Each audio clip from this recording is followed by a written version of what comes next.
Assalamualaikum. Hi friends and cuties. Welcome to Chellam tips. Friends, இன்னைக்கு video ஒரு leaf ஷேப்ல ஒரு டோர்மேட் வீடியோ தான் இன்னைக்கு நீங்க பார்க்க போறீங்க. லீஃப் ஷேப் வந்து கட் பண்றதுக்கு பாத்தீங்கன்னா ஒரு நியூஸ் பேப்பர் எடுத்துர்க்கேன். நார்மலா அது மடிச்சிருக்க அந்த ஷேப்ல இல்லாம கொஞ்சம் பெரிய சைஸ்ல லீஃப் வேணும் அப்படிங்கிறதுக்காக நான் இந்த மாதிரி மடிச்சி அதுல வந்து நான் ஒரு லீஃப் வந்து வரைஞ்சிக்கிறேன். ஸோ உங்களுக்கு எந்த ஷேப்பில் வேணுமோ அதை வந்துட்டு நீங்கள் இந்த மாதிரி வரைஞ்சிக்கோங்க. வரைஞ்சிட்டு இப்போ நம்ம இதை கட் பண்ணி எடுத்துடலாம்.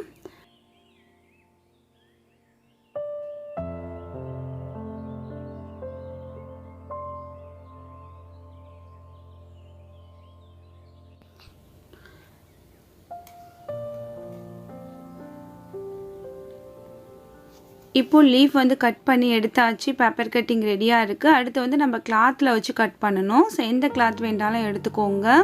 உங்களுக்கு க்ரீன் கலரில் இருந்துச்சுன்னா பார்க்கறதுக்கு இன்னுமே நல்லாயிருக்கும். ஸோ என்கிட்ட வந்து இந்த ஒரு டிஎல் ப்ளூ கலரில் ஒரு வேஸ்ட்டு சாரீ கிளாத் இருக்குது. ஸோ அதை யூஸ் பண்ணிக்க போகிறேன்.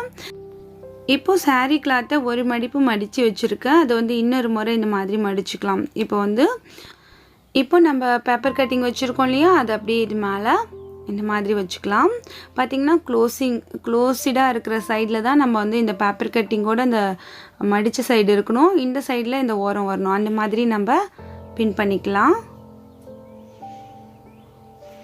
ஃபுல்லாக வந்து செக்யூராக பின் பண்ணிவிட்டு அதுக்கப்புறம் கட் பண்ணுங்கள்.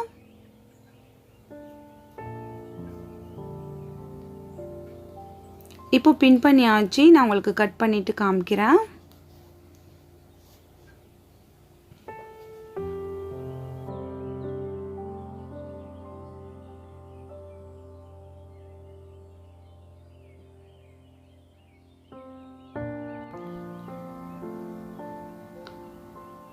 இப்போ ஃபுல்லாக கட் பண்ணியாச்சு பாருங்கள். இதில் வந்துட்டு நமக்கு இப்போ 2 பீஸ் இருக்கும். இது உள்ளே கொடுக்கறதுக்கு என்கிட்ட இந்த ஸ்பாஞ்ச் இருக்குது. இதை நான் யூஸ் பண்ணிக்க போகிறேன்.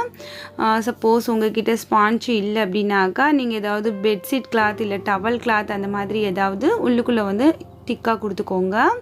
அதை வந்து இந்த மாதிரி கரெக்டாக அந்த லீஃபோட ஷேப்புக்கு கட் பண்ணி எடுத்துட்டு ஸோ அது மேலே வந்துட்டு நம்ம கட் பண்ண அந்த 2 கிளாத்தையுமே போட்டு நான் வந்து பின் பண்ணியிருக்கேன். ஸோ இந்த மாதிரி பின் பண்ணிவிட்டு சைட் ஃபுல்லாக தைச்சிட்டு கொஞ்சோண்டு மட்டும் திருப்பறதுக்காக வேண்டி தைக்காமல் விட்டுடுங்க. ஸோ அது எப்படின்ட்டு நான் உங்களுக்கு காமிக்கிறேன்.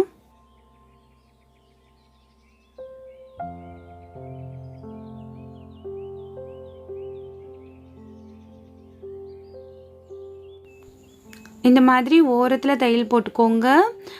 2 கிளாத் அடுத்து வந்து கீழே இருக்கிற அந்த ஸ்பாஞ்ச் எல்லாத்துலேயுமே வந்து தையல் விழுற மாதிரி பார்த்துக்கோங்க. உங்கள்கிட்ட ஸ்பாஞ்ச் இல்லை அப்படின்னாக்கா ஒன்றும் பிரச்சனை இல்லை. நல்லா திக்கான டவல் கிளாத் அப்படி இல்லைன்னா பெட்ஷீட் கிளாத் அந்த மாதிரி ஒரு 2 லேயர் போல் உள்ளுக்குள்ளே கொடுத்துக்கோங்க. அப்படி இல்லைன்னா நீங்கள் ரைஸ் பேக்கு கூட கொடுத்துக்கலாம். இப்போ பார்த்தீங்கன்னா நான் ஃபுல்லாக ஓரத்தில் தையல் போட்டு கொஞ்சோண்டு மட்டும் திருப்புறதுக்காக விட்டுருக்கேன். அடுத்து வந்து சைடில் இந்த ஸ்பாஞ்சு கொஞ்சம் ரொம்ப எக்ஸஸாக இருந்துச்சுன்னா கட் பண்ணி எடுத்துக்கலாம். எடுத்ததுக்கப்புறம் ஃபுல்லாக இந்த மாதிரி நாச் போட்டுக்கோங்க. நாச் போடும்போது நீங்கள் வந்து தையல் இருக்கு இல்லையா, அதை வந்து டச் பண்ணாத அளவுக்கு நாச் போட்டுக்கோங்க. நாச் போட்டுட்டு நம்ம திருப்பும்போது பார்த்திங்கன்னா நம்மளுக்கு அந்த பர்ஃபெக்டான அந்த ஷேப் வந்து கிடைக்கும். ஸோ அதனால் கண்டிப்பாக வந்து நாச் போட்டுக்கோங்க.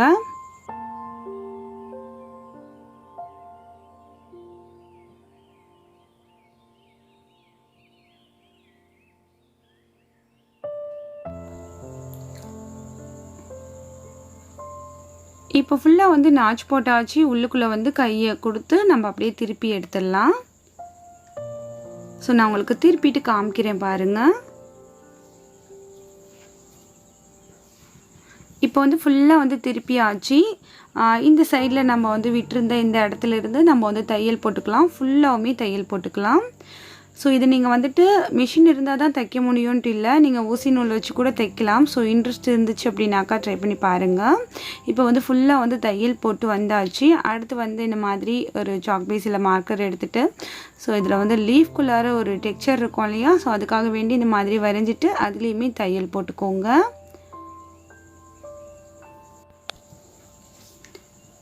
தைக்கிறதுக்கெலாம் பார்த்திங்கன்னா நல்லா டார்க்கான ஒரு பிளாக் கலரில் தைக்கிறேன். அப்போ தான் நமக்கு அந்த தையல் வந்து வெளியில் தெரியும். உள்ளுக்குள்ளே ஸ்பாஞ்ச் கொடுத்துருக்கிறதுனால எவ்வளோ ஒரு ஃப்ளஃபியாக இருக்குது பாருங்கள். நம்ம தையல் போட்டதுக்கப்புறம் நல்ல ஒரு ஃப்ளஃபியான ஒரு லுக் வந்து இருக்கும். ஸோ இந்த மாதிரி ஸ்பாஞ்ச் கொடுத்தோம் அப்படின்னாக்கா இந்த மாதிரி கிடைக்கும். இப்போ ஃபுல்லாகவுமே தைச்சி முடிச்சாச்சு. நல்லா சாஃப்டான நல்ல ஒரு சூப்பரான ஒரு டோர்மேட் வந்து ரெடி ஆகிருக்கு. ஸோ நீங்கள் இதை டோர்மேட்டாக ரெடி பண்ணலாம், இல்லை குட்டீஸை வந்து படுக்க வைக்கிற பெட் மாதிரி கூட யூஸ் பண்ணலாம்.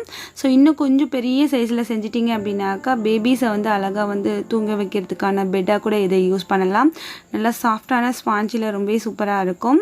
ஸோ கண்டிப்பாக இந்த வீடியோ உங்கள் எல்லாருக்கும் பிடிச்சிருக்கும் நம்புகிறேன். பிடிச்சிருந்துச்சுன்னா லைக் பண்ணி உங்கள் ஃப்ரெண்ட்ஸ் அண்ட் ஃபேமிலியோடு ஷேர் பண்ணுங்கள். இந்த வீடியோ பற்றின உங்களோட வேல்யூபிளான ஃபீட்பேக்கை மறக்காமல் அந்த கமெண்ட் செக்ஷனில் என்னோட தெரியப்படுத்துங்க. நாளை ஒரு புதிய வீடியோவில் உங்களை நான் சந்திக்கிறேன். அது வரைக்கும் தேங்க்ஸ் ஃபார் வாட்சிங். பாய்.